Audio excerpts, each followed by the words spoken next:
শুভ সকাল বন্ধুরা। দেখো গাছের টাটকা টাটকা গাঁদা ফুল তুলে এনেছি। আজ বৃহস্পতিবার, মা পুজো দেবে, ওই জন্যে এখানে রেখে দিচ্ছি। মা আজকে পুজো দেবে। আমেশ্বর, তারপরে টগর ফুল, বেলপাতা, তুলসী পাতা সব কিছু এনে দিয়েছি। মা আজকে পুজো দেবে। এখনো দুব্বোটা তোলা হয়নি, তার দুব্বোটা তুলে নিয়ে আসবো। আমি তার এখন মাঠে যাবো, মাঠ থেকে টাটকা দুব্বো তুলে নিয়ে আসবো, কারণ এখানে দুব্বো অনেকে হয়তো পাটা দিয়ে দিয়েছে, ওই জন্য মাঠের দিকে যাবো। মাঠ থেকে আমি কটা দুব্বো তুলে নিয়ে আসবো। দেখো আমি দুব্বোও তুলে এনেছি।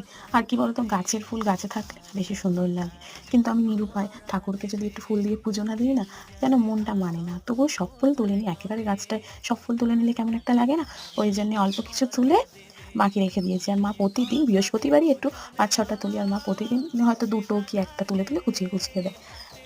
তো দেখো আমার বৃহস্পতিবার আমেশ্বর, দুব্বো, বেলপাতা, টগর ফুল, আর এটা হলো গাঁদা ফুল, তুলসী পাতা, এইগুলোকে তুলসী পাতা বলে, তুলসী পাতা সব তুলে জোগাড় করে রেখেছি। এইবার মা